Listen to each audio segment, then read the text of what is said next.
El aire salado del Golfo de México, pesado y denso, traía consigo el vaticinio de una tragedia inminente, un presagio que nadie en Veracruz, en el año 2012, quiso o pudo descifrar a tiempo. Las olas, que usualmente arrullaban los sueños de pescadores y turistas, comenzaron a entregar su macabro tributo a la costa, uno tras otro. 10 cuerpos flotantes, hinchados por el agua salada y el sol inclemente, fueron apareciendo en un lapso de apenas 48 horas, desafiando la lógica y sembrando el terror entre los jarochos. Algunos eran irreconocibles, sus rostros desfigurados por la putrefacción y los peces, convirtiendo la tarea de identificación en un calvario para las familias. La gente murmuraba, los rumores se esparcían como reguero de pólvora, preguntándose si era la última barbarie de los cárteles que infestaban la región, una nueva muestra de su poderío siniestro. Pero la verdad, cuando finalmente se desveló, fue mucho más perturbadora, más absurda en su brutalidad, pues el origen de semejante carnicería no radicaba en las complejidades del crimen organizado, ni en ajustes de cuentas de alto calibre, sino en una discusión aparentemente trivial, una nimiedad que, en el caldo de cultivo de la impunidad veracruzana, se transformó en una tormenta perfecta de violencia.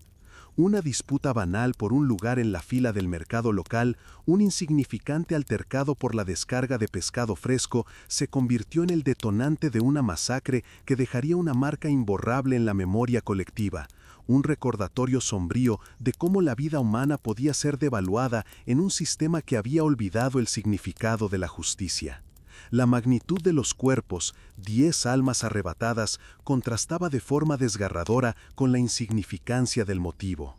Los medios locales, atónitos, intentaban hilvanar los hechos, pero la historia se resistía a ser encajada en los moldes habituales de la crónica roja.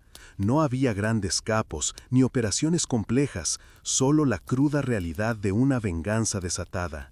La gente de Veracruz, acostumbrada a la alegría de sus sones y al bullicio de sus plazas, se encontró de pronto frente a un espejo oscuro que reflejaba la fragilidad de su existencia, la delgada línea que separaba la cotidianidad de la barbarie.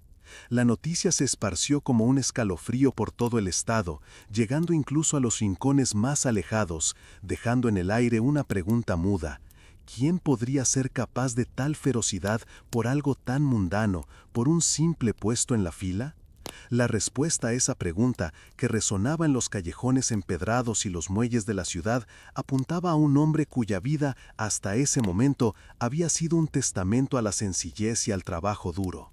Mateo Salazar, conocido por todos como el pescador, no era un capo ni un sicario, sino un hombre de mar y de mercado, un jarocho más, con las manos curtidas por la sal y el sol, el rostro marcado por el esfuerzo de cada jornada.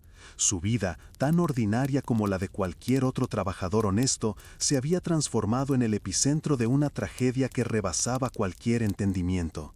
Su nombre, que antes evocaba la imagen de un hombre paciente y justo, ahora se susurraba con una mezcla de temor y asombro, un recordatorio de la ambivalencia inherente a la condición humana.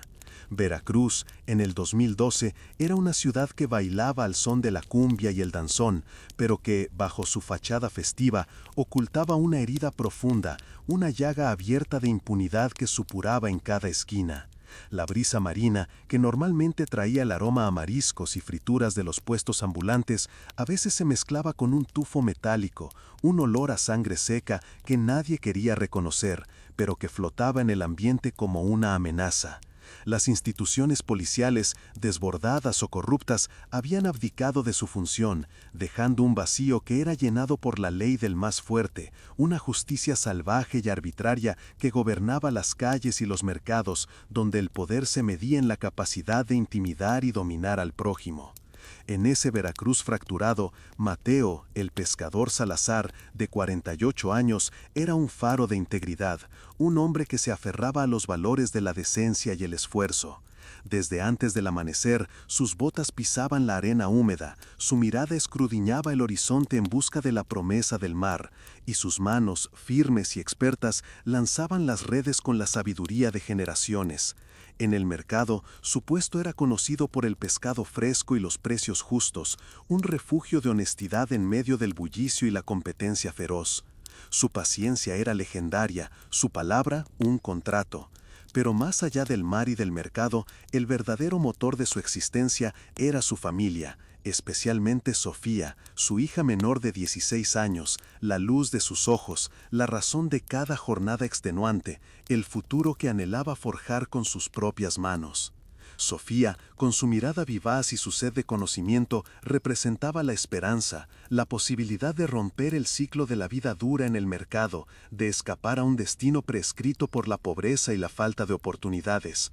Mateo soñaba con verla graduarse, con que sus manos no tuvieran que cargar la red ni limpiar el pescado, sino que sostuvieran un libro, un diploma, un futuro digno, honrado. Cada sacrificio, cada amanecer frío en la lancha, cada regateo en el puesto, tenía como único propósito pavimentar el camino para que Sofía pudiera estudiar, para que tuviera una vida mejor, lejos de la incertidumbre y la violencia latente que acechaba en las sombras de Veracruz. Su vulnerabilidad era el talón de Aquiles de Mateo, la única grieta en su armadura de pescador. La vida de Mateo era un delicado equilibrio, una danza constante entre la supervivencia y la aspiración. La impunidad que asfixiaba la ciudad portuaria era una amenaza abstracta, un rumor lejano, hasta que tocó a su puerta, hasta que se manifestó en la figura de Rogelio el Toro Méndez, un matón local cuyo nombre se susurraba con temor en los pasillos del mercado. El Toro, un hombre corpulento y de mirada desafiante, había construido su pequeño imperio de intimidación a base de extorsiones y amenazas, controlando los puestos y la seguridad informal del mercado con mano de hierro. Sus conexiones con grupos menores le otorgaban una impunidad ostentosa, una licencia para operar por encima de cualquier ley, salvo la suya propia. La mañana fatídica comenzó como cualquier otra, con el ajetreo de la descarga de pescado fresco en el muelle. Mateo, con su lancha cargada, esperaba pacientemente su turno en la fila, una rutina respetada por todos, una regla no escrita del mercado. Pero el Toro, haciendo gala de su poder, irrumpió en la fila, empujando a los demás, robando descaradamente el lugar de Mateo. La humillación pública fue un golpe directo al honor del pescador, una afrenta que reverberó en el bullicio del muelle. Mateo, con la voz templada pero firme, intentó razonar, apelando a la decencia y al respeto que se debía entre comerciantes, pero el Toro respondió con burlas y empujones, disfrutando de su poder. La discusión escaló cuando Mateo, empujado por la indignación, confrontó a el Toro. En ese momento, la amenaza de Rogelio no fue solo física, sino mucho más insidiosa. Con una sonrisa sardónica y la mirada cargada de malicia, el Toro pronunció las palabras que perforaron el alma de Mateo, que cruzaron la línea intocable de su existencia. La próxima vez no solo te quedas sin puesto, sino que tu hija Sofía va a aprender lo que es el respeto. Esa frase, pronunciada con la ligereza de quien sabe que sus palabras tienen peso, fue el punto de inflexión, el quiebre de todo lo que Mateo consideraba sagrado. La protección de su hija, el futuro que tanto anhelaba para ella, se vio amenazada de forma directa y cruel. La agresión no terminó allí. Tras la discusión inicial, el Toro y sus matones, una cohorte de sombras silenciosas y músculos tensos, no solo agredieron físicamente a Mateo en medio del mercado, propinándole golpes y patadas que lo dejaron tendido en el suelo, sino que también invadieron su puesto. Ante la mirada atónita de los demás, que no se atrevieron a intervenir por temor a represalias, destrozaron parte de su mercancía, pisoteando el pescado y volcando las cubetas, dejando un mensaje claro y brutal. La próxima vez, la violencia escalaría y las consecuencias serían mucho más personales, dirigidas a la inocencia de Sofía. El mercado, que antes era su sustento, se convirtió en el escenario de su humillación. Desesperado y con el cuerpo adolorido, pero el espíritu mucho más lacerado, Mateo intentó buscar justicia por los canales formales. Acudió a la policía local con la esperanza de que la autoridad interviniera y pusiera fin al acoso. pero la respuesta que recibió fue un eco de la impunidad que reinaba en Veracruz. Los agentes lo desestimaron con un encogimiento de hombros, alegando que eran problemas menores de mercado, disputas cotidianas que debían resolverse entre comerciantes, no en una comisaría. La indiferencia de las fuerzas del orden fue un golpe demoledor, una confirmación de que el Estado había abandonado a sus ciudadanos, dejándolos a merced de los más fuertes, a merced de la ley de la selva. No contento con el rechazo policial, Mateo buscó ayuda en otras instancias. Acudió al síndico del mercado, una figura que se suponía velaba por los intereses de los comerciantes, pero éste, con la mirada evasiva, le aconsejó dejarlo pasar, argumentando que el toro tenía contactos y que cualquier denuncia solo traería más peligro para su familia. Los líderes comunitarios, a quienes también se acercó con la última brizna de esperanza, le dieron la misma respuesta, una resignación fatalista que sellaba su destino. Le dejaron claro que enfrentarse al toro era un suicidio, que su influencia era demasiado grande, que la justicia formal no llegaba a lugares como el mercado de Veracruz, donde el poder local dicta las reglas. En la penumbra de su hogar, con el olor a salitre y desesperación impregnando el aire, Mateo llegó a una sombría y terrible conclusión. La justicia, esa palabra que había aprendido a respetar y a creer, era una ilusión en su mundo, una quimera inalcanzable para los desprotegidos. El sistema había fallado completamente, dejando a su familia vulnerable, expuesta a la crueldad del toro. La única forma de proteger a Sofía, de salvaguardar su futuro y el honor que aún le quedaba a su nombre, era tomar la justicia en sus propias manos. La venganza, por terrible y sangrienta que fuera, se convirtió en el único recurso, la única opción para un padre desesperado, un punto de no retorno moral del que no había vuelta atrás. La transformación de Mateo fue silenciosa, pero profunda, como la calma que precede a la tormenta. El pescador paciente y el vendedor honesto se disolvieron, dando paso a una sombra endurecida por el dolor y la impotencia. Sus ojos, antes llenos de la luz del mar, ahora reflejaban una frialdad metódica, una determinación inquebrantable. El miedo que lo había paralizado se transmutó en una voluntad de hierro, en la necesidad imperiosa de proteger lo que más amaba. Ya no era solo un hombre, sino un instrumento de venganza, un guardián de su linaje, dispuesto a todo, a cruzar cualquier límite moral para asegurar la supervivencia de su hija. El futuro de Sofía dependía de su capacidad para convertirse en algo que nunca había imaginado. Con el corazón pesado, pero la mente clara, Mateo reunió a los suyos. Sus dos hermanos menores, Ricardo y Javier, también pescadores, hombres de mar y de lealtades inquebrables, escucharon su relato con una mezcla de horror e indignación. Sus primos, que trabajaban en el muelle, gente curtida por la vida y conocedora de las sombras de Veracruz, se unieron a ellos sin dudarlo. Juntos sellaron un pacto de sangre, un juramento silencioso para restaurar el honor de la familia, para vengar la humillación y proteger a Sofía de cualquier amenaza futura. La venganza dejó de ser un acto individual para convertirse en un acto familiar de supervivencia, un rito de paso en un mundo donde la ley no ofrecía consuelo. La preparación fue meticulosa, cada detalle fue analizado con la frialdad de un cirujano. Los días se convirtieron en semanas de observación, de mapeo de movimientos. Mateo y su grupo pasaron incontables horas acechando a El Toro y a sus hombres, aprendiendo sus rutas, sus horarios, sus puntos débiles. El mercado, los callejones, los bares de mala muerte donde se reunían, cada rincón de su mundo se convirtió en un tablero de ajedrez donde Mateo, el pescador, ahora movía las piezas con una precisión letal. La paciencia que antes usaba para esperar el momento justo de lanzar la red, ahora la aplicaba para tejer una telaraña de muerte, una trampa de la que no habría escapatoria. El armamento, lejos de ser sofisticado, era un reflejo de su oficio y de su entorno.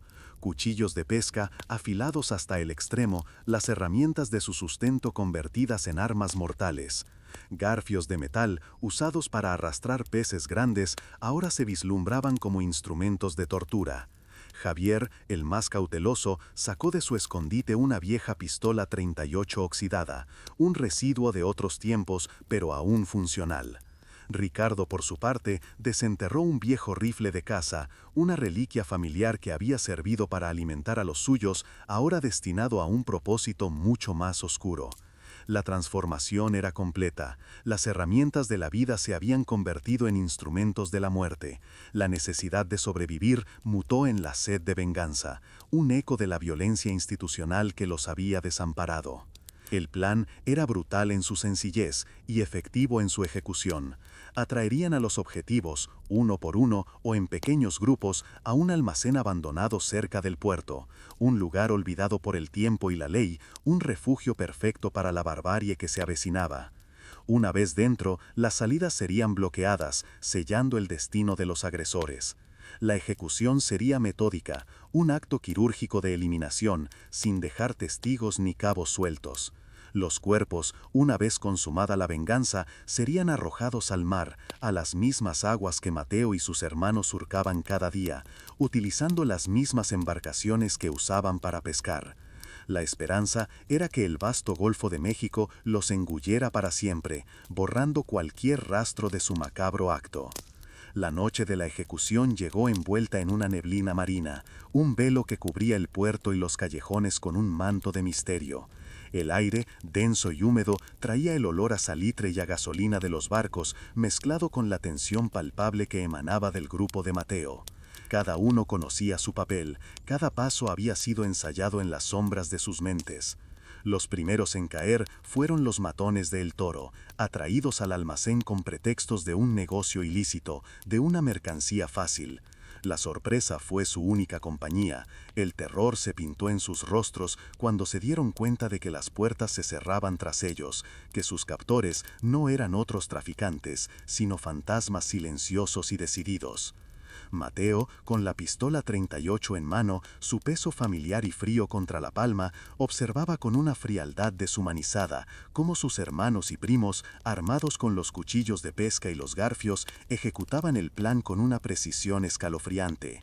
No había gritos innecesarios, solo el sonido sordo de los golpes, el jadeo ahogado de las víctimas, el metal contra la carne. La escena era brutal, pero desprovista de pasión, un acto quirúrgico de eliminación. Cada uno de los agresores caía, sus vidas terminadas en la oscuridad del almacén, un reflejo de la violencia que ellos mismos habían sembrado impunemente en el mercado, una justicia salvaje que el sistema había sido incapaz de impartir.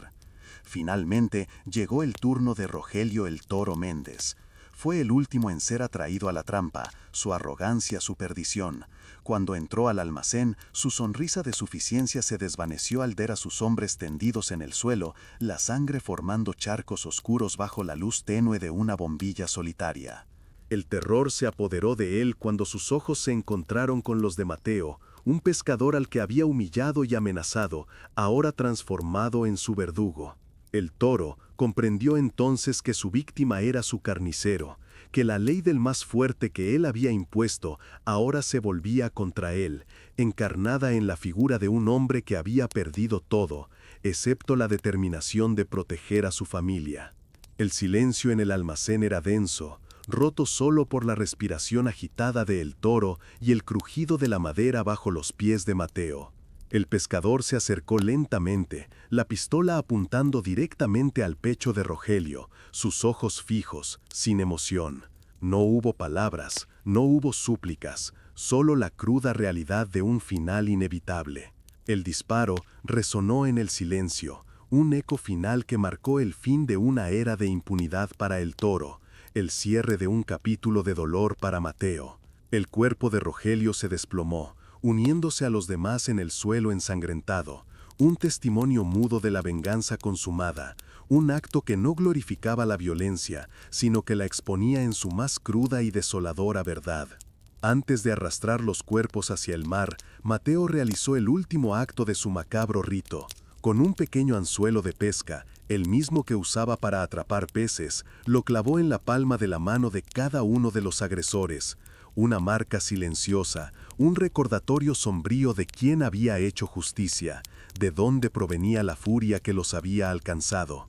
El anzuelo, un símbolo de su oficio, se convirtió en el sello de su venganza, una firma imborrable en la carne de sus víctimas. Luego, uno a uno, los cuerpos fueron envueltos en lonas y subidos a las embarcaciones, las mismas que un día transportaron la promesa de alimento, ahora cargadas con el peso de la muerte, rumbo a las profundidades del Golfo. Las corrientes del Golfo de México, caprichosas y poderosas, tenían sus propios planes, desbaratando la meticulosa estrategia de Mateo y su grupo. A pesar de haber sido arrojados en alta mar, con la esperanza de que el océano los ocultara para siempre, los cuerpos comenzaron a regresar a la costa, uno a uno, como si el mar mismo se negara a ser cómplice de la oscuridad, a ocultar la verdad.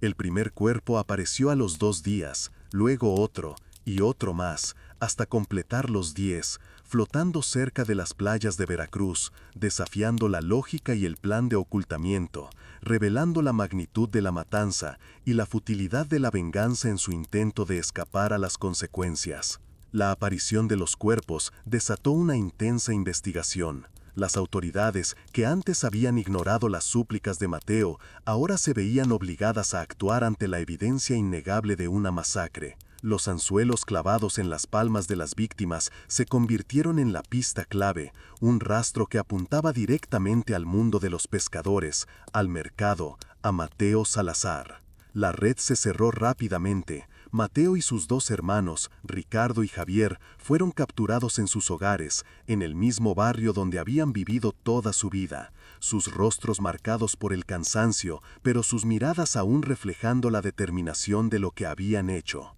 Los primos, más afortunados o más astutos, lograron escapar, desvaneciéndose en las sombras de Veracruz. Sus destinos, desconocidos, nunca más fueron vistos. Pero para Mateo y sus hermanos, la huida no era una opción. El peso de sus actos los había anclado a la realidad de sus consecuencias. Fueron juzgados y condenados a 45 años de prisión por homicidio múltiple, una sentencia que sellaba su destino, que les arrebataba el resto de sus vidas, transformando su acto de venganza en una condena de aislamiento. La justicia, tardía y ciega, finalmente los alcanzó, pero no sin antes dejar un reguero de preguntas sin respuesta sobre su propia ineficacia inicial. En la confrontación con la autoridad, un detective, un hombre de rostro cansado y ojos que habían visto demasiada miseria, miró a Mateo con una mezcla de entendimiento y resignación. «Sé por qué lo hizo, pescador», le dijo, en voz baja, con un tono que denotaba la cruda realidad de la impunidad que ellos mismos combatían a diario. «Pero la ley es la ley, y la justicia, por más que le falte a veces, debe ser igual para todos». Era la voz de un sistema que, aunque fallido, intentaba reafirmar su autoridad, un sistema que condenaba el acto de Mateo, aunque humanamente podía comprender el dolor que lo había impulsado a cometerlo, un reflejo de la ambivalencia moral que rodeaba el caso. El precio personal de Mateo fue devastador. Pasó el resto de sus días en una celda fría y solitaria, atormentado por los fantasmas de sus víctimas, por los rostros desfigurados de los hombres que había ejecutado. Sus noches estaban pobladas de pesadillas, de los gritos ahogados y el olor a sangre que nunca lo abandonaron. La visión de Sofía, aunque segura y viva, se convirtió en una tortura. Ella, la razón de su venganza, la luz de su vida, nunca más pudo mirarlo de la misma manera. La inocencia se había roto, la conexión se había fragmentado, dejando una cicatriz imborrable en el alma de ambos. La protección de su hija había tenido un costo que ninguna vida podía pagar, un legado de trauma que trasciende las rejas de la prisión. Mateo, el pescador Salazar, murió de un ataque al corazón en la cárcel, un hombre quebrado, aislado, con la única compañía de sus fantasmas y sus recuerdos, sin haber cumplido su condena, pero habiendo pagado el precio más alto por sus acciones. Su vida, que comenzó con la promesa del mar y la dedicación a su familia, terminó en la oscuridad de una celda, consumido por la violencia que había abrazado para combatir otra violencia. Su historia, la de los cuerpos flotantes de Veracruz, se convirtió en una leyenda sombría, susurrada en los pasillos del mercado y en los muelles. Una advertencia, un cuento de terror que recordaba a todos los jarochos los peligros de la impunidad y la furia de un padre desesperado, incluso por un lugar en la fila. La historia de Mateo Salazar dejó a Veracruz con una pregunta sin resolver, un dilema moral que flotaba en el aire tan persistentemente como los cuerpos en el Golfo. ¿Era Mateo un héroe trágico? ¿Un padre desesperado que defendió a su familia de la impunidad de un sistema fallido? ¿Un hombre que se atrevió a desafiar la ley del más fuerte cuando nadie más lo hizo? ¿O era simplemente un asesino, un hombre que sucumbió a la misma violencia que intentaba combatir? ¿Un eslabón más en la cadena interminable de barbarie que asolaba el país? No había respuestas fáciles, solo la cruda ambivalencia de una tragedia que exponía las grietas de una sociedad donde la justicia era un privilegio, no un derecho. Su legado no fue un monumento, sino una sombra. La leyenda de los cuerpos flotantes se convirtió en una parábola sobre los límites de la paciencia humana, sobre la delgada línea entre la víctima y el verdugo, en un mundo donde el Estado había abdicado de su responsabilidad. En los puestos del mercado, en las lanchas pesqueras, la historia de Mateo se contaba con un tono reverente y temeroso, una advertencia para no subestimar la furia que puede anidar en el corazón de un hombre común cuando todo lo que ama está en juego. La impunidad, ese monstruo invisible, había devorado no solo a las víctimas, sino también al vengador, dejando a su paso una estela de dolor y una reflexión profunda sobre la naturaleza de la justicia. ¿Hizo Mateo lo correcto? ¿Qué harías tú si tu mundo se colapsara, si la ley te abandonara y la única forma de proteger a tus seres queridos fuera cruzar la línea de la moralidad, de la humanidad misma? La pregunta resonaba en el viento, en el murmullo de las olas, en el corazón de cada persona que escuchaba la historia de El Pescador. Su acto, brutal e innegable, se erigía como un testimonio de la desesperación, un grito ahogado contra la injusticia, un espejo de la violencia institucional que al no actuar había engendrado a su propio monstruo, a su propio justiciero. El ciclo de la violencia, lejos de romperse, se había perpetuado, dejando a su paso una estela de ruina y un debate moral inacabado que sigue vigente. La memoria de Mateo Salazar se convirtió en un recordatorio constante de que, en ciertos rincones del mundo, la línea entre el bien y el mal se desdibuja hasta desaparecer, dejando al individuo ante decisiones imposibles. La impunidad, al erosionar la confianza en las leyendas, al trivializar la vida humana, al permitir que los toros campen a sus anchas, crea monstruos. Y esos monstruos, a veces, son hombres comunes, padres de familia, pescadores, que, al verse desamparados, se transforman en algo que nunca quisieron ser, en instrumentos de una justicia arcaica y brutal, un eco de la barbarie que el sistema no pudo o no quiso contener, dejando una herida abierta en el alma de una nación. El caso de los cuerpos flotantes trascendió la mera crónica de sucesos para convertirse en un símbolo de la lucha de los desposeídos contra un sistema que los oprime y los ignora. La tasa de homicidios en México en 2012, que ya era alarmante, se veía inflada por historias como estas, donde la justicia privada emergía como respuesta a la ausencia estatal. Los salarios de los pescadores, apenas suficientes para sobrevivir, contrastaban con la riqueza de los que controlaban el mercado, creando un caldo de cultivo para la desesperación y la violencia, donde la vida humana tenía un valor insignificante frente al poder y la codicia. La historia de Mateo Salazar, el pescador que se convirtió en verdugo, se grabó en el imaginario colectivo de Veracruz como una advertencia sobre la fragilidad de la paz social cuando las instituciones fallan, cuando la ley se convierte en un privilegio para unos pocos y una burla para la mayoría. Una advertencia sobre los límites de la paciencia humana, sobre la chispa que puede encender la furia más oscura en el corazón de un hombre común. Y sobre todo, una advertencia sobre el precio que se paga cuando se busca la justicia fuera de los cauces legales, un precio que en última instancia devora tanto al verdugo como a las víctimas, dejando solo escombros y preguntas sin respuesta. En el mercado de Veracruz, hoy en día, el olor a pescado fresco sigue mezclándose con el aroma de las frituras y la sal del mar, pero, si se presta atención, un leve tufo metálico parece flotar en la brisa, un recuerdo inmaterial de la sangre derramada, de las vidas truncadas, de la historia de Mateo el pescador Salazar y de los 10 cuerpos que un día regresaron del mar. Los ancianos bajan la voz al pasar por el antiguo puesto de Mateo. Los jóvenes miran con curiosidad a los pescadores que regresan con sus lanchas cargadas, y todos, sin excepción, recuerdan la advertencia silente: no subestimes la furia de un padre desesperado, incluso por un lugar en la fila. La tragedia de los cuerpos flotantes no fue un caso aislado, sino un síntoma de una enfermedad social más profunda que corroía a México en ese periodo. La impunidad, la corrupción, la falta de oportunidades y la violencia descontrolada creaban un ambiente donde la vida humana era barata, donde los códigos morales se desdibujaban y donde el ojo por ojo se convertía en la única forma de justicia para aquellos abandonados por el sistema. Mateo Salazar no era un criminal nato, sino un producto de su entorno, Las olas del Golfo de México, que antes mecían con dulzura las lanchas de los pescadores y acariciaban las playas de Veracruz, se tornaron en mensajeras de un horror incomprensible en 2012. En un lapso brutal de apenas 48 horas, el mar devolvió 10 cuerpos a la costa, hinchados, desfigurados, algunos irreconocibles, como macabros tributos a una violencia desatada. El aire salado, pesado y húmedo se mezclaba con un tufo metálico que nadie quería nombrar, un presagio de sangre seca que flotaba en el ambiente festivo de la ciudad.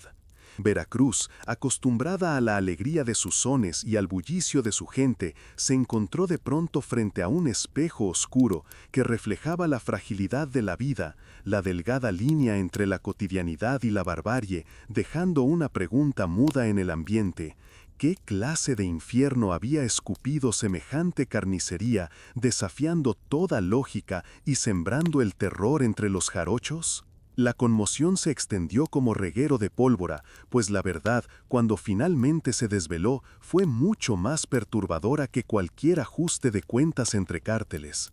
La magnitud de 10 almas arrebatadas contrastaba de forma desgarradora con la insignificancia del motivo. Una discusión banal por un lugar en la fila del mercado local, un insignificante altercado por la descarga de pescado fresco. Esta nimiedad, en el caldo de cultivo de la impunidad veracruzana, se transformó en una tormenta perfecta de violencia, exponiendo la devaluación de la vida humana en un sistema que había olvidado el significado de la justicia. La paradoja de una carnicería tan brutal por una causa tan irrisoria prometía una historia más profunda, una que desafiaría la comprensión y la moralidad de quienes la escucharan, arrastrándolos a un abismo de cuestionamientos. Veracruz, en 2012, bajo su fachada festiva de cumbia y danzón, ocultaba una herida profunda, una llaga abierta de impunidad que supuraba en cada esquina. Las instituciones policiales, desbordadas o corruptas, habían abdicado de su función, dejando un vacío que era llenado por la ley del más fuerte, una justicia salvaje y arbitraria que gobernaba las calles y los mercados. Las tasas de homicidio en México en ese periodo ya eran alarmantes y casos como este no hacían más que evidenciar la fragilidad del Estado de Derecho. El aire, que solía traer el aroma a mariscos y frituras, se cargaba a veces con ese olor metálico, una amenaza constante que nadie quería reconocer, pero que flotaba en el ambiente como un recordatorio sombrío de la violencia institucional que los había desamparado. En medio de este caos social, la respuesta a la pregunta silente que resonaba en los callejones y muelles de la ciudad apuntaba a un hombre cuya vida hasta ese momento había sido un testamento a la sencillez y al trabajo duro. Mateo Salazar, conocido por todos como el pescador, no era un capo ni un sicario, sino un hombre de mar y de mercado, un jarocho más, con las manos curtidas por la sal y el sol, el rostro marcado por el esfuerzo de cada jornada. Su nombre, que antes evocaba la imagen de un hombre paciente y justo, ahora se susurraba con una mezcla de temor y asombro, un recordatorio de la ambivalencia inherente a la condición humana y del inesperado verdugo que surgiría de la cotidianidad. Mateo Salazar, el pescador, personificaba la esencia de Veracruz antes de que la tragedia lo consumiera. Sus 48 años se leían en las manos callosas, curtidas por el salitre y el sol implacable del Golfo, un mapa de décadas dedicadas al mar y al sustento familiar. Cada amanecer, mucho antes de que el sol asomara por el horizonte, Mateo ya estaba en su lancha, el motor rugiendo suavemente, partiendo hacia las aguas que eran su vida y su legado.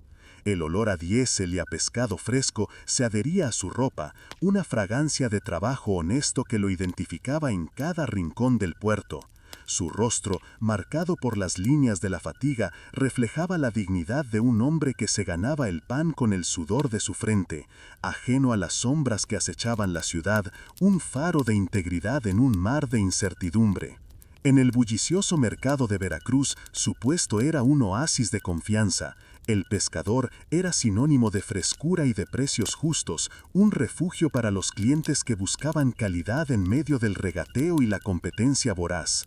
Su paciencia, tan legendaria como la calidad de su producto, era un valor anclado en la tradición, una virtud rara en un entorno donde la prisa y la ambición a veces dictaban las reglas. La gente lo respetaba no solo por su mercancía, sino por su palabra, un contrato silencioso que valía más que cualquier papel firmado. Sin embargo, bajo esa superficie de aparente normalidad, el mercado era un microcosmos de la impunidad que asfixiaba la ciudad, donde las reglas no escritas de los más fuertes comenzaban a corroer la decencia, un presagio del caos. Pero más allá del vaivén de las olas y el ajetreo del mercado, el verdadero motor de la existencia de Mateo era Sofía, su hija menor de 16 años. Ella era la luz de sus ojos, la razón de cada jornada extenuante, el futuro que anhelaba forjar con sus propias manos, lejos de la dureza de su propia vida. Sofía, con su mirada vivaz y su sed de conocimiento, representaba la esperanza, la posibilidad de romper el ciclo de la vida dura en el mercado, de escapar a un destino prescrito por la pobreza y la falta de oportunidades. Mateo soñaba con verla graduarse, con que sus manos no tuvieran que cargar la red ni limpiar el pescado, sino que sostuvieran un libro, un diploma, un futuro digno y honrado.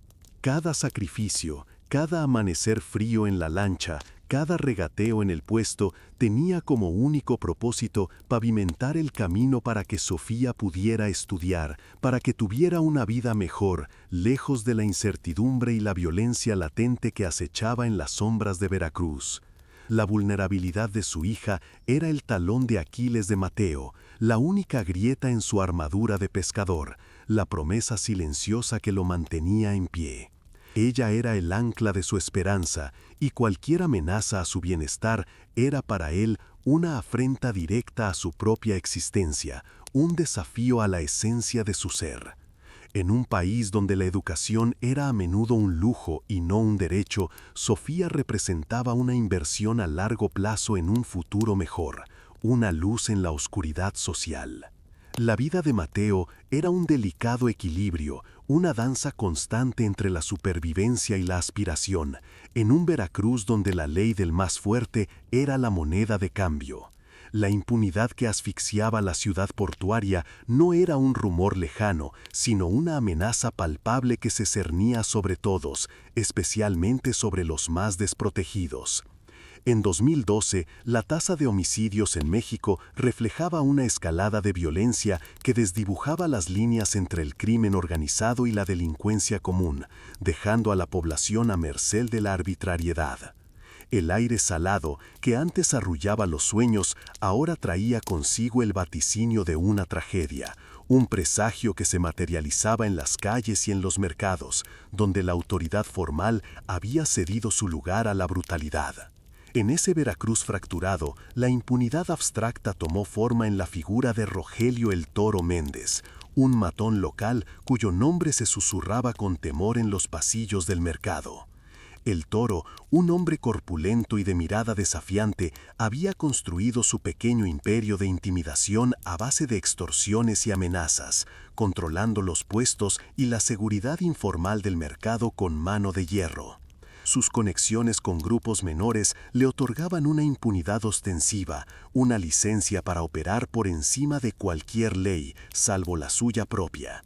Era la encarnación de la ley del más fuerte, un depredador que se movía a sus anchas, aprovechándose de la debilidad del sistema y del miedo de los comerciantes, un cáncer que carcomía la decencia del lugar. Los salarios de los pescadores como Mateo, apenas suficientes para sobrevivir, contrastaban drásticamente con la riqueza ilícita de figuras como el Toro, que explotaban la vulnerabilidad de la gente. En el mercado, la presencia policial era esporádica y a menudo ineficaz o peor aún, cómplice, lo que permitía al Toro operar con total libertad, imponiendo sus propias reglas. El miedo era el verdadero policía y las amenazas de Rogelio eran más efectivas que cualquier código legal. Los comerciantes, atrapados entre la necesidad de trabajar y el temor a represalias, vivían en un estado de constante zozobra, sabiendo que cualquier roce con el Toro podía significar la pérdida de su sustento o, peor aún, de su vida o la de sus seres queridos. La mañana fatídica comenzó como cualquier otra, con el ajetreo de la descarga de pescado fresco en el muelle. El sol apenas se asomaba, tiñendo el cielo de tonos anaranjados y violetas, mientras las lanchas regresaban cargadas de la promesa del mar. Mateo, con su embarcación repleta, esperaba pacientemente su turno en la fila, una rutina respetada por todos, una regla no escrita del mercado, forjada a base de años de convivencia y respeto mutuo. El olor a salitre y a pescado recién capturado llenaba el aire, una sinfonía de trabajo y esperanza que pronto sería interrumpida por la discordia. La normalidad de ese día, tan preciada y efímera, estaba a punto de ser destrozada por la brutalidad de la impunidad y la arrogancia del poder. Pero el Toro, haciendo gala de su poder y desprecio por las normas, irrumpió en la fila, empujando a los demás, robando descaradamente el lugar de Mateo. Fue un acto de humillación pública, un golpe directo al honor del pescador que reverberó en el bullicio del muelle, observada por las miradas bajas de los demás comerciantes. Mateo, con la voz templada pero firme, intentó razonar, apelando a la decencia y al respeto que se debía entre comerciantes, una súplica por la cordura en un mundo que la estaba perdiendo. Pero el Toro respondió con burlas y empujones, disfrutando de su poder, regodeándose en la impotencia ajena, un anticipo de la violencia que se avecinaba, un desafío directo a la integridad de un hombre honesto. La discusión escaló cuando Mateo, empujado por la indignación y el ultraje a su dignidad, confrontó al Toro. En ese momento, la amenaza de Rogelio no fue solo física, sino mucho más insidiosa, una estocada directa al corazón de Mateo. Con una sonrisa sardónica y la mirada cargada de malicia, el Toro pronunció las palabras que perforaron el alma del pescador, que cruzaron la línea intocable de su existencia. La próxima vez, no solo te quedas sin puesto, sino que tu hija Sofía va a aprender lo que es el respeto. Esa frase, pronunciada con la ligereza de quien sabe que sus palabras tienen peso y que la impunidad lo respalda, fue el punto de inflexión, el quiebre de todo lo que Mateo consideraba sagrado. La protección de su hija, el futuro que tanto anhelaba para ella, se vio amenazada de forma directa y cruel, destrozando la frágil paz que Mateo había construido con tanto esfuerzo. El calor del sol en el muelle, el olor a mar y pescado, todo se desvaneció, reemplazado por un frío helado que le recorrió la espina dorsal. Mateo no era un hombre de violencia, sino un padre que solo buscaba la seguridad de su descendencia, un trabajador que creía en la justicia y el respeto. Pero la amenaza de El Toro no solo mancillaba su honor, sino que ponía en peligro lo más preciado de su vida, activando un instinto primario de protección que lo llevaría a límites insospechados, a un abismo moral del que no habría retorno. La agresión no terminó allí. Tras la discusión inicial, el Toro y sus matones, una cohorte de sombras silenciosas y músculos tensos, no solo agredieron físicamente a Mateo en medio del mercado, propinándole golpes y patadas que lo dejaron tendido en el suelo, sino que también invadieron su puesto.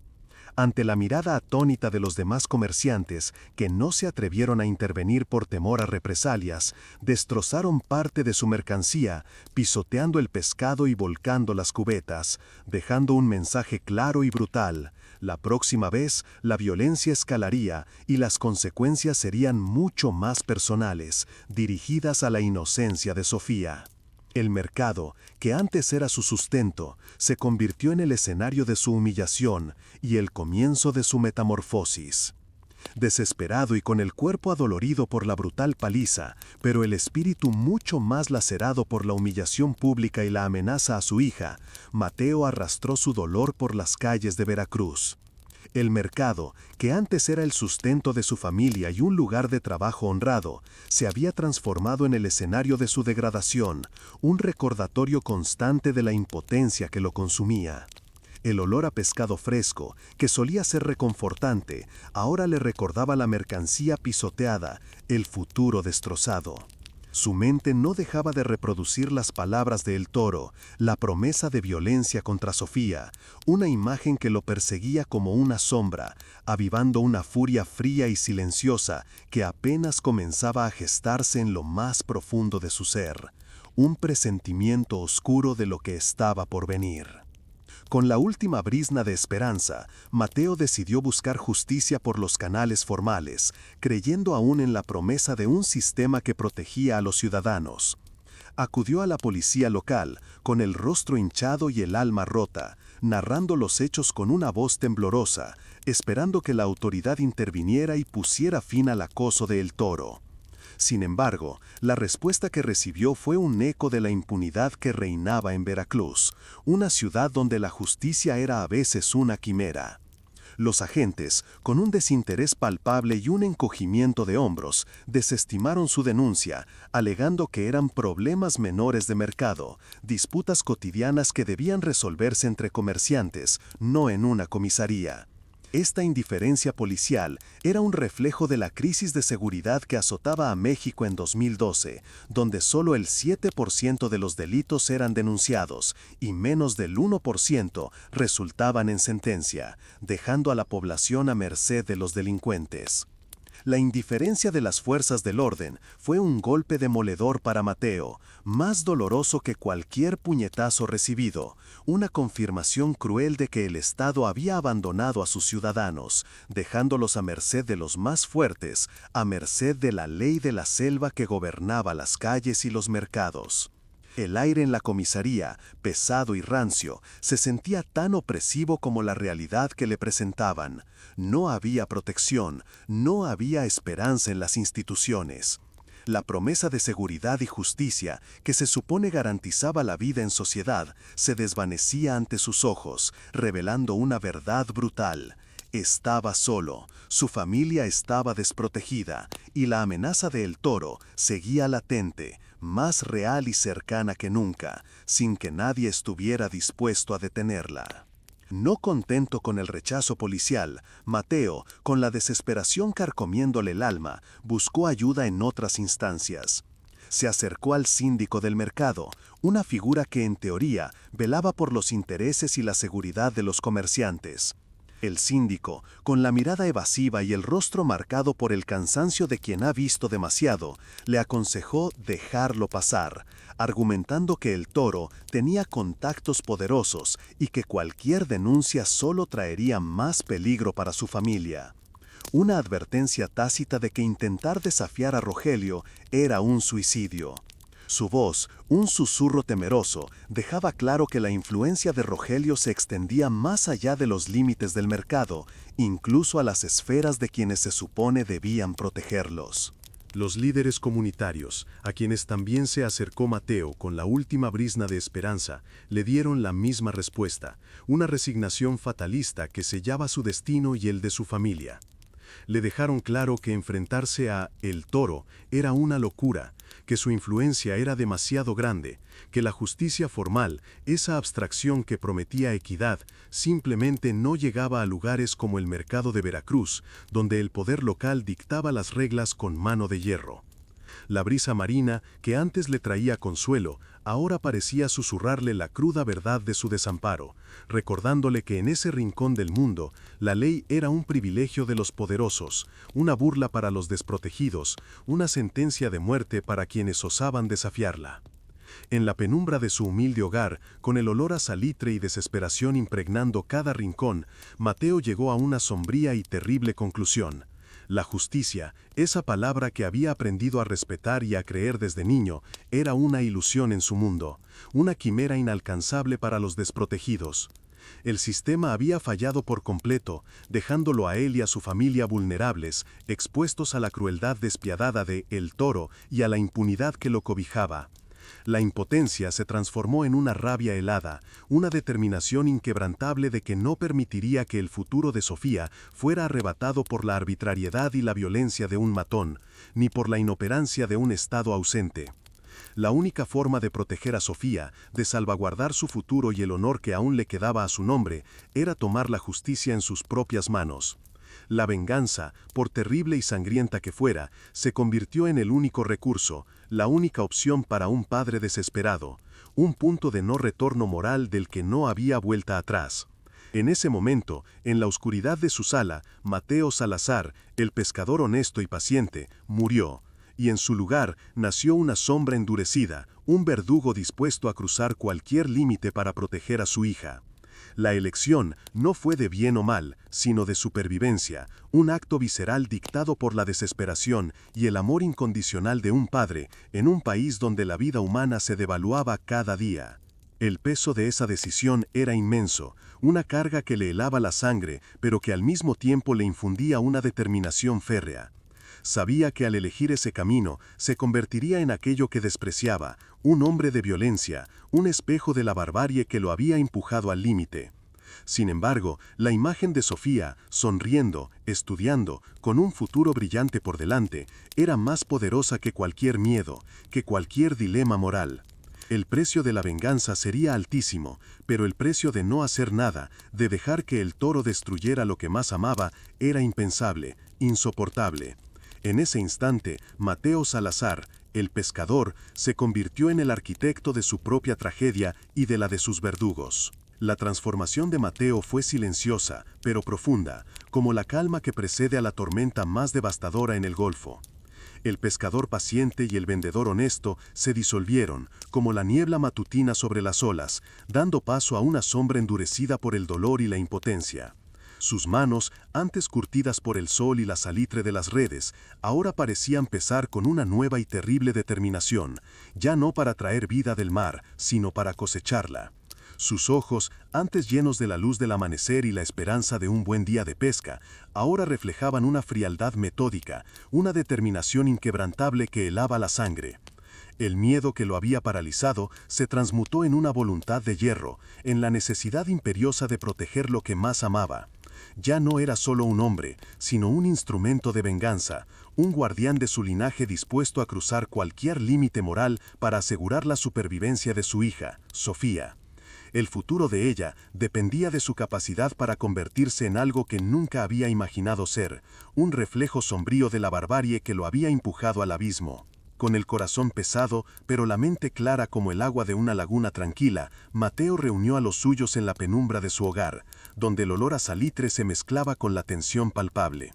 Sus dos hermanos menores, Ricardo y Javier, también pescadores, hombres de mar y de lealtades inquebrantables, escucharon su relato con una mezcla de horror e indignación que les crispaba los puños. Sus primos, que trabajaban en el muelle, gente curtida por la vida dura de Veracruz y conocedora de las sombras que acechaban en cada esquina, se unieron a ellos sin dudarlo, sus rostros marcados por una determinación compartida. En ese instante, bajo la luz tenue de una bombilla, sellaron un pacto de sangre, un juramento silencioso para restaurar el honor de la familia, para vengar la humillación y proteger a Sofía de cualquier amenaza futura. Elevando la venganza a un acto familiar de supervivencia, un rito de paso en un mundo donde la ley no ofrecía consuelo ni justicia. La venganza dejó de ser una idea solitaria en la mente de Mateo para convertirse en un propósito colectivo, un fuego que ardía en el corazón de cada hombre presente. la humillación pública de Mateo, la agresión a su puesto y, sobre todo, la amenaza explícita a Sofía, había tocado una fibra ancestral en la familia, el honor. En un Veracruz donde la impunidad gobernaba y las instituciones estatales mostraban una alarmante ineficacia, la protección de la familia se convertía en una responsabilidad personal y a menudo violenta. Este pacto no era por mera crueldad, sino por una supervivencia dictada por la ausencia de un Estado de Derecho, un eco de la ley del más fuerte que ellos mismos se veían obligados a adoptar. La decisión, aunque brutal, se sentía como la única opción viable en un entorno donde la vida humana se devaluaba cada día. La preparación para la ejecución del plan fue meticulosa. Cada detalle fue analizado con la frialdad de un cirujano que se prepara para una operación de vida o muerte. Los días se convirtieron en semanas de observación sigilosa, de mapeo de movimientos, como si estuvieran trazando las corrientes más peligrosas del Golfo. Mateo y su grupo pasaron incontables horas acechando a El Toro y sus hombres, convirtiéndose en sombras silenciosas que se mezclaban con el bullicio del mercado y la penumbra de los callejones. Aprendieron sus rutas habituales, sus horarios de trabajo y de ocio, sus puntos débiles y los bares de mala muerte donde se reunían para beber y alardear de su poder. Cada rincón de su mundo se convirtió en un tablero de ajedrez donde Mateo, el pescador, ahora movía las piezas con una precisión letal, transformando el miedo en una frialdad metódica. El mercado, que antes era su sustento y un lugar de trabajo honesto, se convirtió en el principal campo de operaciones para su reconocimiento. Bajo el pretexto de sus actividades diarias, Mateo y sus hermanos observaban con ojos agudos cada movimiento de El Toro y sus secuaces, notando sus patrones, sus guardias, sus momentos de vulnerabilidad. Los callejones estrechos y oscuros de Veracruz, donde la luz apenas penetraba, se volvieron sus aliados, sus escondites perfectos para el seguimiento. Los bares de mala reputación, con el olor a cerveza rancia y humo, donde los matones se sentían invencibles, se transformaron en puntos de observación cruciales. La paciencia, que antes usaba Mateo para esperar el momento justo de lanzar la red y atrapar el pez más grande, ahora la aplicaba para tejer una telaraña de muerte, una trampa de la que no habría escapatoria para sus objetivos. El armamento, lejos de ser sofisticado o de última generación, era un reflejo crudo de su oficio y de su entorno, herramientas que hablaban de la dureza de su vida. Cuchillos de pesca, afilados hasta el extremo con el esmero de quien depende de ellos para vivir, se convirtieron en armas mortales, su filo reluciendo bajo la tenue luz del almacén. Los garfios de metal, usados habitualmente para arrastrar peces grandes y pesados desde las profundidades de la lancha, ahora se vislumbraban como instrumentos de tortura, su punta ganchuda prometiendo un destino cruel. La transformación era completa. Las herramientas de la vida se habían convertido en instrumentos de la muerte. La necesidad de sobrevivir mutó en la sed de venganza, un eco de la violencia institucional que los había desamparado y que ahora ellos replicaban, convertidos en sus propios verdugos en un ciclo sin fin. Javier, el más cauteloso de los hermanos, sacó de su escondite una vieja pistola 38 oxidada, un residuo de otros tiempos y de otras luchas, pero aún funcional y letal en las manos correctas. El metal frío y pesado de la empuñadura era un recordatorio tangible de la decisión que habían tomado. Ricardo, por su parte, desenterró un viejo rifle de caza, una reliquia familiar que había servido para alimentar a los suyos durante generaciones, un arma de sustento que ahora estaba destinada a un propósito mucho más oscuro y definitivo. Estas armas rústicas, cargadas de historia y de un pasado de supervivencia, representaban la adaptación de la familia a la brutalidad de su presente, una respuesta desesperada a la ausencia de justicia. La escasez de recursos sofisticados solo acentuaba la crudeza de su determinación, y el hecho de que estas armas fueran herramientas de su vida cotidiana las hacía aún más personales, más íntimas con su venganza. El plan era brutal en su sencillez y efectivo en su ejecución, una estrategia diseñada para la eliminación precisa. Atraerían a los objetivos, uno por uno o en pequeños grupos, a un almacén abandonado cerca del puerto, un lugar olvidado por el tiempo y la ley, con sus muros desconchados y su atmósfera cargada de humedad y óxido. Este refugio perfecto para la barbarie que se avecinaba, con sus accesos limitados y su lejanía de las miradas curiosas, garantizaba la discreción que su macabro acto requería. Una vez dentro, las salidas serían bloqueadas con cadenas y candados, sellando el destino de los agresores, convirtiendo el espacio en una trampa sin escapatoria. La ejecución sería metódica, un acto quirúrgico de eliminación, sin dejar testigos ni cabos sueltos, un reflejo de la frialdad con la que planificaron cada detalle. La ejecución sería un acto de precisión implacable, desprovisto de emociones, como el trabajo de un pescador que vacía sus redes. Los hombres de El Toro serían confrontados en la oscuridad del almacén, sus vidas terminadas con la misma eficiencia con la que ellos habían sembrado el miedo. El objetivo no era la tortura por placer, sino la eliminación sistemática de cada eslabón de la cadena de impunidad que había amenazado a Sofía. Cada golpe, cada cuchillada, cada disparo sería un mensaje claro. La ley del más fuerte había encontrado a alguien más fuerte, alguien dispuesto a ir más allá de lo que ellos imaginaban. Esta frialdad, esta metódica crueldad, contrastaba con la imagen del pescador paciente y honesto que había sido Mateo, mostrando la profunda transformación que el fracaso del sistema había obrado en él. Una vez consumada la venganza, los cuerpos serían arrastrados en silencio hacia el mar, a las mismas aguas que Mateo y sus hermanos surcaban cada día en busca de su sustento. Utilizarían las mismas embarcaciones que usaban para pescar, las lanchas que conocían cada ola y cada corriente del Golfo de México. La esperanza era que el vasto golfo los engullera para siempre, borrando cualquier rastro de su macabro acto, convirtiéndolos en alimento para los peces que ellos mismos pescaban. Las profundidades del mar, que antes representaban la promesa de vida, ahora se convertirían en la tumba anónima de aquellos que habían ultrajado su honor, un intento desesperado por eludir las consecuencias de una justicia tomada por mano propia, un ciclo de violencia sin fin. Mateo, ahora un hombre transformado, sentía el peso de la decisión en cada fibra de su ser, un peso que no se parecía a la carga de una red llena de pescado, sino a la de un alma condenada. Sabía que al cruzar esa línea se había convertido en un reflejo de la oscuridad que intentaba combatir, un héroe familiar y un asesino metódico a la vez. La ambivalencia de su nuevo ser era un tormento, pero la imagen de Sofía, segura y con un futuro por delante, era el motor que lo impulsaba.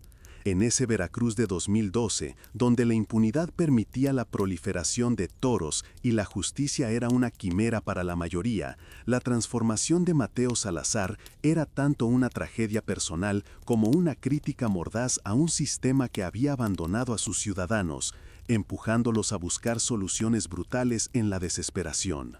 La noche de la ejecución se cernió sobre Veracruz como un manto oscuro, tejiendo una neblina marina que cubría el puerto y los callejones con un velo de misterio, denso y húmedo, cargado del olor a salitre y a gasolina de los barcos. La tensión, palpable y fría, emanaba del grupo de Mateo, cada uno con el rostro endurecido y los ojos fijos en la tarea que les esperaba, una misión de venganza forjada en la desesperación y el fracaso del sistema. Los primeros en caer, los matones del Toro, fueron atraídos al almacén abandonado con el cebo de un negocio ilícito, una mercancía fácil prometida en la penumbra de la ilegalidad. Creían que iban a hacer un trato más, sin saber que caminaban directos a su propia trampa, a un destino del que no habría escape, un eco de las muchas vidas que el crimen impune se llevaba en México en ese fatídico 2012. Su arrogancia, tan grande como la impunidad que los protegía, los había cegado. La sorpresa fue su única compañera cuando las puertas rechinaron, cerrándose tras ellos con un golpe seco que resonó en el silencio cargado de humedad del almacén. El terror se pintó en sus rostros, un lienzo de pánico y confusión, al darse cuenta de que no estaban solos, que sus captores no eran otros traficantes con quienes negociar, sino sombras silenciosas y decididas, figuras sombrías que emergían de la penumbra con herramientas de pescador convertidas en armas mortales. Los ojos de los matones se abrieron desmesuradamente, sus cuerpos se tensaron, el instinto de huida chocando con la imposibilidad de escapar de aquella trampa bien urdida. El aire se volvió pesado con el miedo, un miedo que antes ellos mismos infundían y ahora los devoraba, una justicia brutal y poética que comenzaba a manifestarse en la oscuridad del puerto, lejos de cualquier ley escrita. Mateo, con la pistola 38 en mano, su peso familiar y frío contra la palma, no se unió a la refriega. Observaba con una frialdad deshumanizada, casi clínica, cómo sus hermanos y primos, armados con los cuchillos de pesca y los garfios de metal, ejecutaban el plan con una precisión escalofriante. No había gritos innecesarios por parte de los vengadores, solo el sonido sordo de los golpes secos, el jadeo ahogado y desesperado de las víctimas, el metal afilado contra la carne, una sinfonía macabra que llenaba el espacio. El olor a sangre, denso y metálico, comenzaba a mezclarse con el salitre y el óxido del viejo almacén, creando una atmósfera irrespirable, un testimonio mudo de la barbarie desatada. La escena era brutal, sí, pero desprovista de pasión, un acto quirúrgico de eliminación donde la ira personal se había transmutado en una metódica determinación. Cada uno de los agresores caía, sus vidas terminadas en la oscuridad del almacén, un reflejo sombrío de la violencia que ellos mismos habían sembrado impunemente en el mercado y en las calles de Veracruz. No había espacio para la piedad ni para la duda. El fracaso del sistema judicial, que había permitido que estos hombres operaran con total libertad, había forjado en Mateo y los suyos una convicción inquebrantable. Era una justicia salvaje, sí, pero para ellos la única justicia posible, la única respuesta al abandono estatal que los había dejado a merced de los depredadores, obligándolos a convertirse en verdugos para proteger lo que el Estado no pudo. Con los matones neutralizados, un silencio tenso descendió sobre el almacén, solo roto por el goteo constante de la humedad y el resonar lejano de las olas. La espera por Rogelio, el Toro Méndez, se hizo eterna, cada segundo cargado de una expectativa helada. Fue el último en ser atraído a la trampa, su arrogancia, su perdición, su confianza ciega en su impunidad, el anzuelo fatal. Mateo sabía que la verdadera prueba, la culminación de su tormento y su transformación, residía en el enfrentamiento con el hombre que había osado amenazar a Sofía, el epicentro de su furia. El aire se sentía más denso, el olor a sangre más penetrante, mientras la noche avanzaba, inexorable, hacia el clímax de esta tragedia gestada en la desesperación de un padre. Cuando el Toro finalmente irrumpió en el almacén, su entrada fue ruidosa, desprovista de cautela, una demostración de su acostumbrado dominio. Su sonrisa de suficiencia, esa mueca de desprecio que solía infundir miedo, se desvaneció de sus labios como una sombra al ver a sus hombres tendidos en el suelo, la sangre formando charcos oscuros bajo la luz tenue y parpadeante de una bombilla solitaria. Sus ojos se abrieron con incredulidad, luego con una comprensión helada. El ambiente, cargado de un olor metálico a muerte, le gritaba la verdad antes de que su mente pudiera procesarla. El terror se apoderó de él, un miedo primario, profundo, que nunca había imaginado sentir, el miedo de quien de repente se encuentra en la posición de la víctima, en un escenario que él mismo solía orquestar. El miedo se convirtió en puro pánico cuando sus ojos, buscando una explicación, se encontraron con los de Mateo, un pescador al que había humillado y amenazado, ahora transformado en su verdugo. La imagen de aquel hombre, antes paciente y sumiso, ahora erguido, con la pistola .38 apuntándole, era una visión que helaba la sangre. El Toro comprendió entonces, en un instante brutal de lucidez, que su víctima era su carnicero, que la ley del más fuerte que él había impuesto con tanta crueldad ahora se volvía contra él, encarnada en la figura de un hombre que había perdido todo, excepto la determinación de proteger a su familia. La ironía era devastadora, el cazador convertido en presa, la impunidad que lo protegía desvanecida ante la furia de un padre.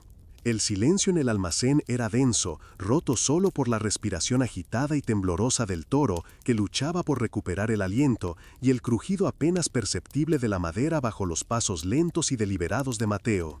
El pescador se acercó, la pistola apuntando directamente al pecho de Rogelio, sus ojos fijos, sin emoción alguna, como los de un depredador que acorrala a su presa. No hubo palabras, no hubo súplicas ni ruegos, solo la cruda realidad de un final inevitable que se cernía sobre el toro como una sentencia ya pronunciada.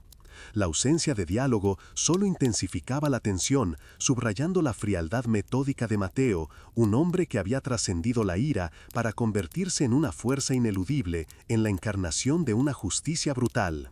El disparo resonó en el silencio cargado, un eco final que marcó el fin de una era de impunidad para el toro, el cierre de un capítulo de dolor y humillación para Mateo. El cuerpo de Rogelio se desplomó con un ruido sordo, uniéndose a los demás en el suelo ensangrentado, un testimonio mudo de la venganza consumada. El olor a pólvora se mezcló con la sangre y el salitre, creando un aroma fúnebre que impregnaba cada rincón del almacén. Un silencio abrumador, más profundo que el de la noche, se apoderó del lugar, un silencio que no era de paz, sino de la ausencia de vida, de la culminación de un acto que no glorificaba la violencia, sino que la exponía en su más cruda y desoladora verdad, un reflejo de la barbarie que la inacción estatal había permitido. Antes de arrastrar los cuerpos hacia las implacables aguas del Golfo, Mateo realizó el último acto de su macabro rito, un gesto que sellaría su autoría y dejaría una marca imborrable, un mensaje para aquellos que se atrevieran a ignorar la furia de un padre. Con manos firmes, pero con un temblor casi imperceptible que delataba el peso de su alma, sacó un pequeño anzuelo de pesca, el mismo tipo de anzuelo que usaba a diario para atrapar la promesa del mar. No era un arma improvisada, sino una extensión de su vida, de su oficio, ahora convertido en un símbolo de su venganza. La elección del anzuelo no era casualidad, era una firma, un recordatorio sombrío de quién había ejecutado esta brutal justicia, de dónde provenía la furia que los había alcanzado. Con una frialdad que helaba la sangre, Mateo se inclinó sobre cada uno de los cuerpos sin vida de los agresores. Con el anzuelo de pesca lo clavó con precisión en la palma de la mano de cada uno, una marca silenciosa, pero elocuente, un recordatorio sombrío de quién había hecho justicia, de dónde provenía la furia que los había alcanzado. El metal penetrando la carne, una punzada final en el reino de los muertos, un sello inconfundible de la venganza de El Pescador.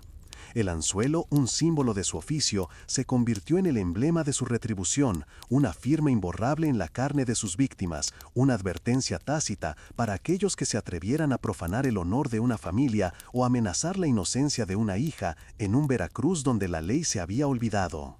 Luego, uno a uno, los cuerpos fueron envueltos en lonas gruesas, sus formas desdibujadas, subidos a las embarcaciones que, un día, habían transportado la promesa de alimento y vida y ahora cargaban con el peso inmenso de la muerte.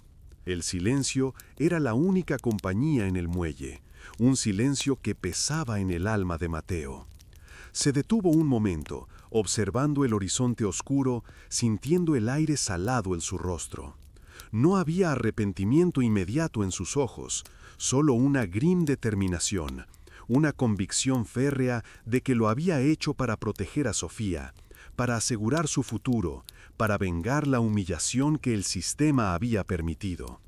El acto había sido brutal, pero para él necesario, una respuesta desesperada a un mundo que lo había abandonado. El peso de sus acciones, aunque inmenso, se sentía justificado por la imagen de su hija segura y por el honor restaurado de su familia. En el corazón de Mateo, el héroe familiar y el asesino metódico coexistían, una ambivalencia moral que lo acompañaría por el resto de sus días, un reflejo de la tragedia que lo había transformado. Las lanchas partieron, rumbo a las profundidades del Golfo, con la esperanza de que el vasto mar engullera para siempre los vestigios de su macabro acto. El silencio que dejó el paso de las embarcaciones se llenó con el murmullo de las olas, un sonido que prometía olvido, pero que también llevaba el eco de una pregunta sin respuesta, una que se cernía sobre Veracruz. ¿Qué precio tiene la justicia cuando el Estado falla y los hombres comunes se ven obligados a convertirse en monstruos para proteger lo que aman? Las corrientes del Golfo de México, caprichosas y poderosas como el destino mismo, tenían sus propios planes, desbaratando la meticulosa estrategia de Mateo y su grupo con una ironía cruel. A pesar de haber sido arrojados en alta mar con la esperanza de que el vasto océano los ocultara para siempre en sus profundidades insondables, los cuerpos comenzaron a regresar a la costa, uno a uno, como si el mar mismo se negara a ser cómplice de la oscuridad, a ocultar la verdad de la barbarie. El agua salada, que antes había sido la fuente de vida y sustento de Mateo, ahora se convertía en un espejo frío que reflejaba la futilidad de la venganza en su intento de escapar a las consecuencias. El aire se cargó de un olor nauseabundo, una mezcla de putrefacción y salitre que anunciaba el macabro hallazgo, un presagio de que la noche de la ejecución había dejado una huella imborrable que el mar no podía borrar. El primer cuerpo apareció a los 2 días, varado en una playa solitaria, luego otro y otro más, hasta completar los 10, flotando cerca de las playas de Veracruz, desafiando la lógica y el plan de ocultamiento, revelando la magnitud de la matanza y la cruda realidad de la violencia.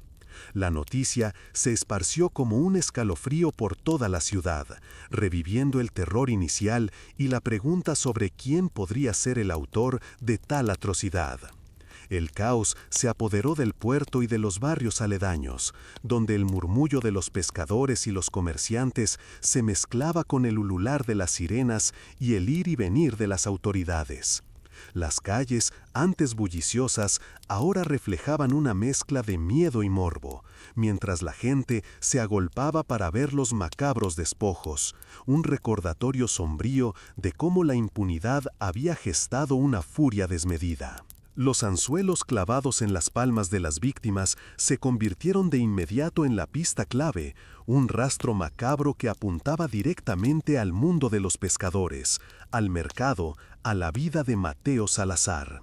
Los detectives, antes indiferentes a las quejas de los pequeños comerciantes, ahora seguían esa pista con una determinación férrea, peinando cada rancha, cada puesto, cada rostro curtido por el sol y la sal. La red se cerraba inexorablemente sobre los Salazar, como una de sus propias redes de pesca, atrapándolos en las consecuencias de sus actos. El aire en el mercado se volvió denso con la sospecha, las miradas se cruzaban con temor, mientras la sombra de la venganza se alzaba sobre aquel lugar que había sido el epicentro de la tragedia, marcando a Mateo como el principal sospechoso, el arquitecto de la masacre que sacudía a Veracruz. Las autoridades que antes habían ignorado las súplicas desesperadas de Mateo, desestimando sus denuncias como problemas menores de mercado, ahora se veían obligadas a actuar con una contundencia inusitada. La presión mediática y el clamor popular ante la magnitud de la masacre, 10 cuerpos flotando en sus costas, no les dejaba opción. Veracruz, con una tasa de homicidios ya elevada en 2012, no podía permitirse que este acto de barbarie quedara impune, lo que habría validado aún más la percepción de un Estado fallido. La búsqueda se intensificó, los interrogatorios se volvieron más agresivos, la ley, que antes había sido ciega y sorda, ahora mostraba su rostro más severo, buscando a los responsables con una urgencia que contrasta dolorosamente con su inacción inicial, exponiendo la hipocresía del sistema. Mateo y sus 2 hermanos, Ricardo y Javier, fueron capturados en sus humildes hogares, en el mismo barrio donde habían vivido toda su vida. Sus rostros marcados por el cansancio de las noches sin dormir, pero sus miradas aún reflejando la determinación férrea de lo que habían hecho. No hubo resistencia, no hubo intento de huida, solo una aceptación sombría de su destino. El olor a salitre, a pescado y a pobreza se aferraba a sus ropas, un testimonio de la vida que habían llevado y de la que ahora se les arrebataba. Las esposas, frías y metálicas, cerraron el círculo de la venganza. transformando su acto de justicia privada en una condena de aislamiento. El barrio, que antes los conocía como hombres de mar, ahora los veía como los autores de una tragedia, susurrando su nombre con una mezcla de temor y asombro, un reflejo de la ambivalencia moral que los rodeaba.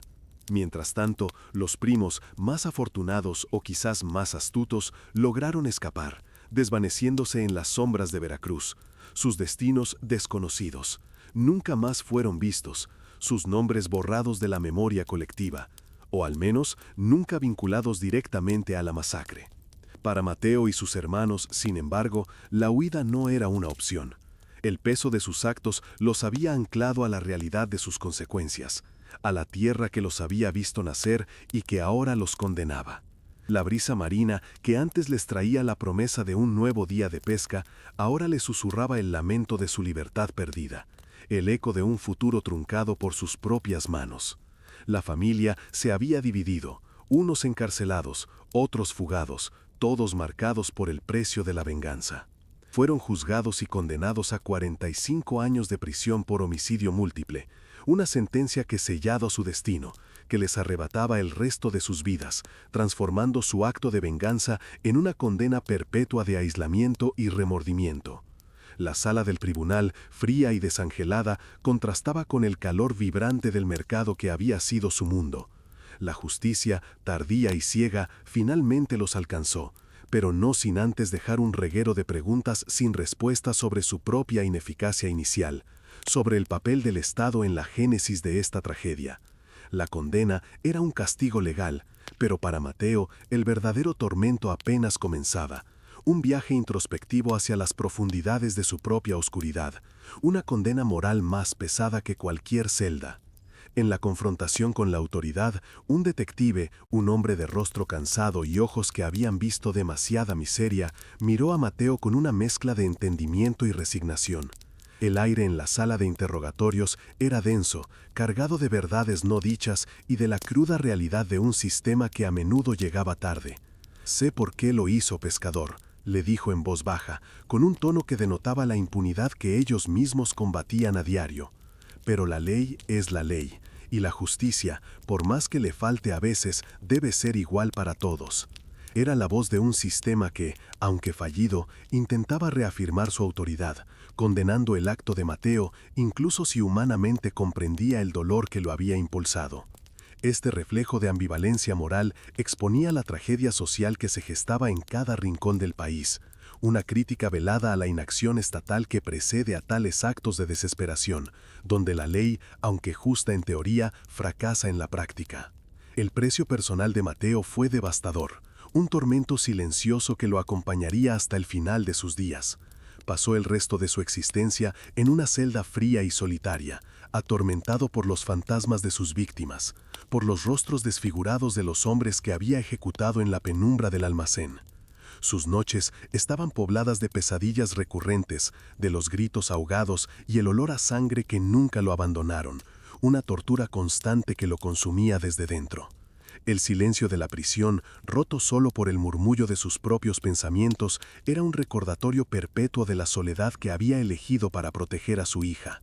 La venganza, que le había dado un propósito, ahora lo devoraba, transformando su vida en una condena peor que la muerte, un eco de la violencia que había abrazado. La visión de Sofía, aunque segura y viva, convertida en una mujer joven que había logrado escapar del destino del mercado, se transformó en una tortura para Mateo. Ella, la razón misma de su venganza, la luz inmaculada de su vida, nunca más pudo mirarlo de la misma manera. La inocencia se había roto, la conexión se había fragmentado irreparablemente, dejando una cicatriz imborrable en el alma de ambos. Sofía creció con la sombra de la tragedia familiar, marcada por el trauma de saber lo que su padre había hecho por ella, un legado de violencia que la perseguiría a pesar de la distancia y el tiempo. La protección de su hija había tenido un costo que ninguna vida podía pagar, un trauma que trasciende las rejas de la prisión y se incrusta en el tejido de su existencia, un recordatorio constante de la barbarie.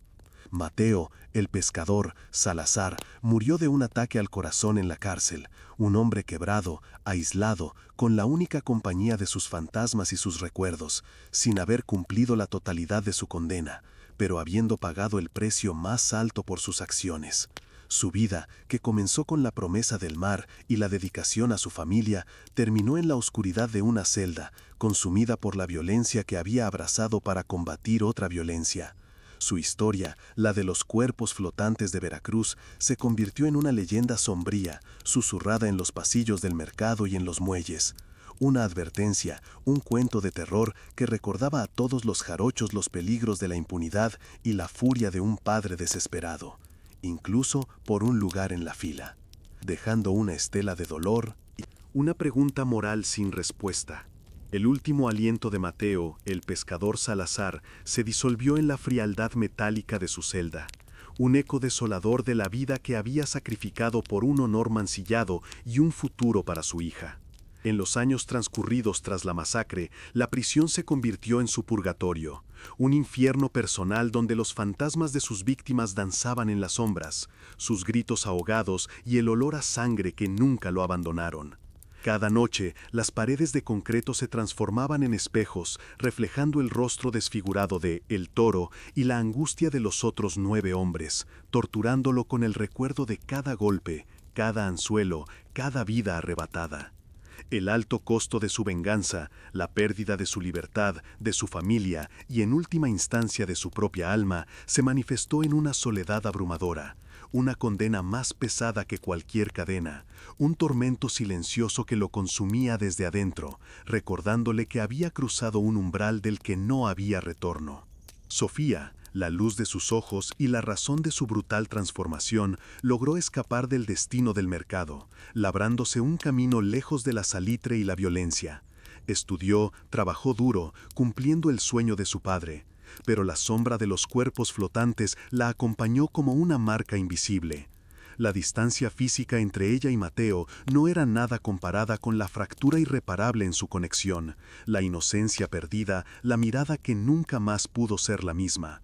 Aunque segura y viva, el trauma de saber lo que su padre había hecho, el peso de esa sangre derramada por su futuro, se incrustó en su alma como una cicatriz. La vida que Mateo le había asegurado con sus propias manos, la había pagado con la suya, dejando un legado de dolor que trascendía las rejas de la prisión, un recordatorio constante de la barbarie y el sacrificio. Mateo murió de un ataque al corazón en la cárcel, un hombre quebrado, aislado, con la única compañía de sus pesadillas y sus recuerdos, sin haber cumplido la totalidad de su condena. Su cuerpo, antes fuerte y curtido por el mar, ahora era un envoltorio de dolor y arrepentimiento, consumido por la violencia que había abrazado para combatir otra violencia. Su vida, que comenzó con la promesa del mar y la dedicación a su familia, terminó en la oscuridad de una celda, un final sombrío para un hombre que creyó que la justicia solo podía ser hallada en la venganza. El silencio de su muerte resonó con la misma crudeza que el disparo final en el almacén, un cierre trágico a una existencia marcada por la desesperación y la ineficacia de un sistema que lo había abandonado, empujándolo al abismo.